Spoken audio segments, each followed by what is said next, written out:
Flying Cities 2070. Will they become reality?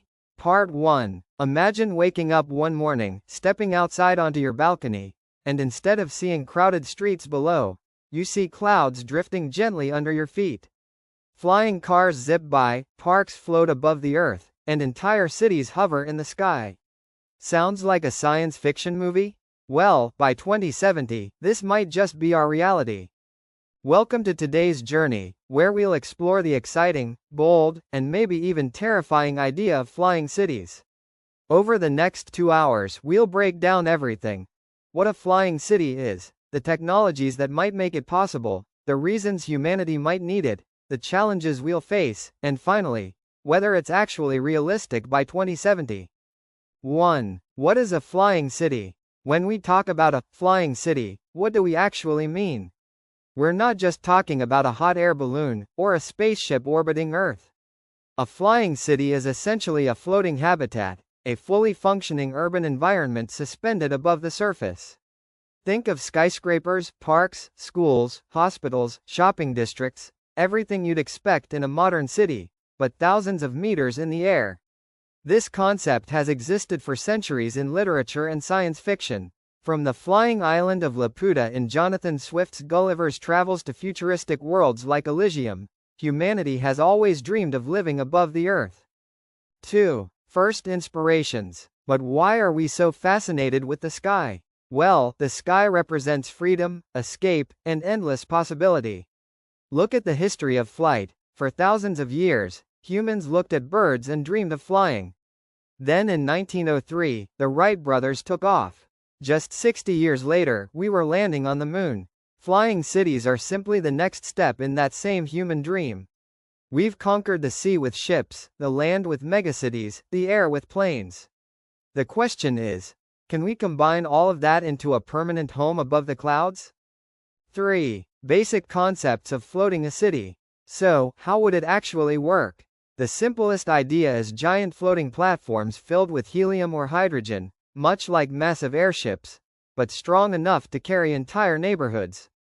Another concept is magnetic levitation, cities hovering on giant magnetic fields, similar to how maglev trains float. A third possibility involves powerful new propulsion systems powered by clean nuclear fusion or solar energy, keeping a city aloft indefinitely. 4. Transition to next chapter. As crazy as this sounds, technology is moving fast enough that scientists are no longer laughing at the idea. Instead, they're asking, what would it take to make this real? In the next part, we'll dive deep into the technologies of the future that could lift not just a building, but an entire city into the skies. Part 2. Alright, we've talked about the dream of flying cities. But dreams need technology to become reality. So now let's explore the real science that could make an entire city float above the earth.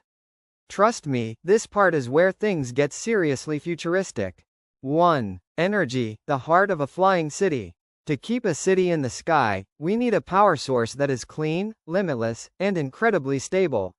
Right now, the top candidates are: 1.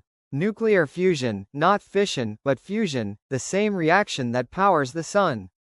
Imagine a compact fusion reactor inside a floating city, generating enough electricity to power millions of homes and keep the city aloft. 2. Ultra-efficient solar farms, massive floating solar panels capturing sunlight above the clouds. At high altitudes, sunlight is constant, powerful, and clean. 3. Wireless energy transmission, beaming power from Earth to the city through microwaves or lasers, so the city never runs out of energy. 2. Materials, building with the impossible. Energy keeps the city afloat. But what about the city itself?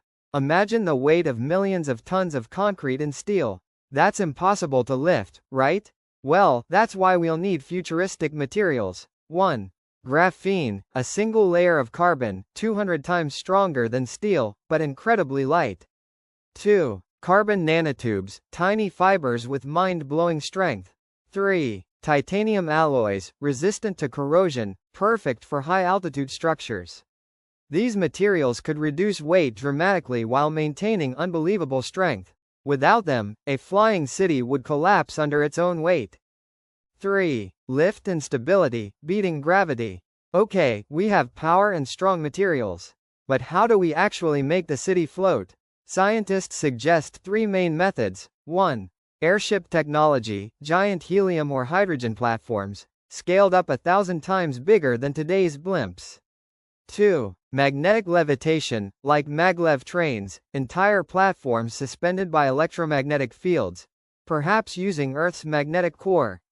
3. Anti-gravity concepts, highly theoretical, but imagine harnessing quantum physics to neutralize gravity itself. Sounds crazy now, but so did airplanes 200 years ago. When you combine unlimited energy, ultra-light materials, and new ways of defeating gravity, the flying city of 2070 doesn't seem so impossible anymore. In fact, engineers are already experimenting with prototypes of floating habitats and airborne megastructures. But here's the real question. Why would we even need to live in the sky? That's what we'll explore in the next part. Part 3. Alright, so far we've looked at the technology behind flying cities. But let's step back and ask the bigger question. Why would we even need them? Because the truth is, Earth in 2070 may look very different from the one we know today. 1. Population pressure. By 2070, the global population could reach 10 billion people. Think about that. Billions more people needing food, water, homes, and jobs. Our cities on the ground are already crowded, with megacities like Tokyo, Delhi, and Lagos holding tens of millions. Imagine doubling that pressure. Building upward, into the sky, may be one of the only ways to create enough living space. 2. Rising seas and climate change. Another reason, climate change. By 2070, sea levels are projected to rise by up to a meter, flooding coastal megacities like New York, Shanghai, and Jakarta. Add to that stronger hurricanes, longer droughts, and unpredictable weather. Flying cities would give humanity an escape, floating above the storms, beyond floods, and into a stable environment. 3. Resource scarcity. And then there's resources. As the population grows, land for farming, water for drinking, and energy for survival all become scarcer. A flying city could solve some of these problems by creating new kinds of ecosystems. 1. Vertical farms powered by sunlight above the clouds. 2. Water harvested from atmospheric moisture. 3. Unlimited solar energy captured in the skies. Instead of fighting over shrinking land, we could expand upward into the air. So when we put it all together, overpopulation, rising seas, and resource scarcity, the flying city is not just a wild dream. It may actually be a survival strategy. In the next part, though, we have to ask the tough question. What challenges and dangers come with building a city in the sky? Because every dream has a price. Part 4. Flying cities sound amazing, but let's be real, they would also face massive challenges. If we're going to live in the sky, we need to think about the risks that could come with it. 1. Safety concerns. First, safety. Imagine a floating city carrying millions of people. What happens if there's a power failure? A storm? A structural collapse? Unlike ground cities, failure in the sky doesn't just mean broken buildings. It could mean the entire city falls. To avoid disaster, engineers would need multiple redundant power systems, emergency floating platforms, and constant real-time monitoring. 2. Cost and economics. Next, the cost. Building a single skyscraper today already costs billions. Now imagine constructing an entire flying city, with advanced materials, fusion reactors, and massive magnetic systems.